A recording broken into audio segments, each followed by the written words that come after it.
So, this is sorry for the autofocus. This is going to be a review of the last book that Chris had sent me from the previous haul, from the the January haul. Chris did tell me that there is going to be another haul coming before the end of the month. So, yeah, that one's going to be... This one, the first one was a mix of Marvel and DC. This is going to be a mix of Marvel, DC, and some indie books, too. So that's what Chris told me, but this is the last book he sent me from the previous one. And that is the second volume of the Superman Warworld saga, Superman the Arena.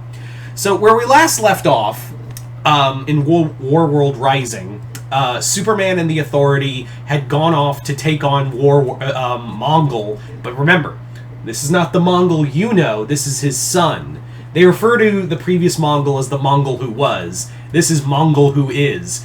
And Superman and the Authority have gone to face him and free and liberate Warworld.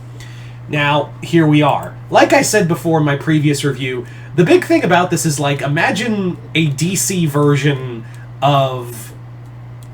just imagine a DC Universe version of Planet Hulk. Just call it Planet Cal or something. Like, that's the best way I could describe it, is call it, like, Planet Cal. In this story, in this part of the story, Superman and the Authority have arrived on Warworld, and they're here to liberate the planet from Mongul, who is basically, like, ingrained into the people of Warworld that he is their god. He is their ruler. He is known as he who holds all chains. I really actually, kind of right off the bat, I really do like the lore Philip Kennedy Johnson puts into a lot of the work. I really do enjoy how he puts a lot of lore into the Warworld storyline. I really do like how he's putting all this lore into the the Warworld storyline and the Warworld mythos. It's kind of like how Greg Pak went above and beyond in trying to build Sakar's Sakar's whole storyline too, the Sakar mythos. So I really do like that. And this really it's really interesting because Mongul's this Warworld, which is called the True Warworld, is powered by red sun radiation, and it's slowly decreasing Superman's power, which is already decreasing as it is. So so what I really like about this is that Philip Kennedy Johnson isn't asking can Superman fight on this planet? It's can Superman fight on this planet without his power? Is Superman still Superman, and can he still instill hope even when he's powerless? That's the big question here, is can he still instill hope and triumph over others and instill hope while he's powerless? That's the big question of this event, of this storyline, is can Superman inspire people? And yeah, what I really like about this is that there's a moment in here where Superman is captured and the rest of the Authority is beaten down and defeated, all except Midnighter. And Midnighter's yeah, let's go. I'm gonna break you out of here. He's no, this is exactly what I wanted. Clark tells Midnighter, yeah, I wanted to be captured. The big thing about this is that Superman knew that even if they beat Mongul, who does have his own little cadre of champions, he understood that if they just beat Mongul right off the bat, then they would have not the Warzoons, as they call them, as they call themselves, the Warzoons would not have been ready, willing, and able to follow, willingly liberate themselves. They'd still be ingrained with that Mongol teachings and whatnot. But now that he's captured, he's Mongol put me right where I needed to be. I am exactly where I am needed. And he's it's kind of fun because Superman is going around spreading hope while he's powerless and showing off that his way is safe. He is this way of justice, and I really do like that, like, even though Midnighter hates the idea of working with Superman, after feeling, like, essentially betrayed because he loses Apollo, his boyfriend, to all this,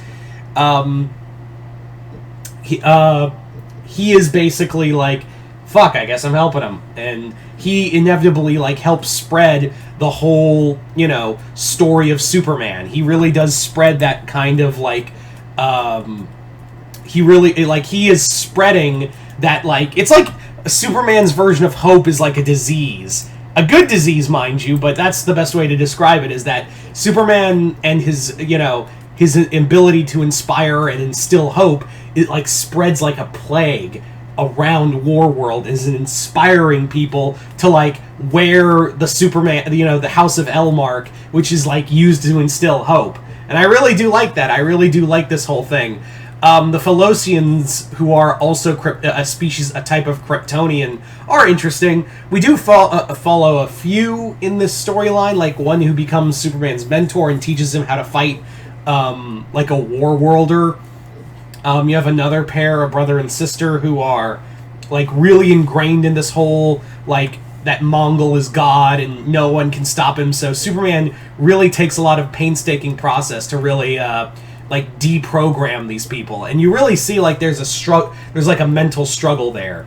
I also love how a lot of Superman's, when Superman is free and, like, fighting in the arena, Superman is to the Warzoons and the other people, like the slaves and whatnot, treats Superman's feats in the past, like him battling Doomsday, as, like, these myths, as like it's almost like, again, like how we treat they're told exactly like how we talk about, like, Greek myths, like the story, like the labors of Hercules and whatnot. And I really do like that, because Superman is a larger than life character. And Philip Kennedy Johnson gets that. He gets the idea that Superman is a being who is like a modern-day Hercules or a modern-day Thor, where he's doing all these... Well, you know what I mean when I say modern-day Thor. It's like the myth... Like, he's a modern god. Like, he is a modern-day god, and he's here doing these, like, Herculean abilities, like his battle with Doomsday, his war against Darkseid, all of that. It's treated like... And they talk about it like... Oh, it's like these great tasks he does, and they talk about him like he is a god or something like that, and he's just instilling people with hope. So yeah, I really love this story arc. The third book hasn't been released yet. I believe it arrives it's gonna arrive in a few weeks, I believe. So I'm really excited for this. I am really fucking loving this storyline. The Warworld Saga is probably been one of my favorite Superman stories in a while.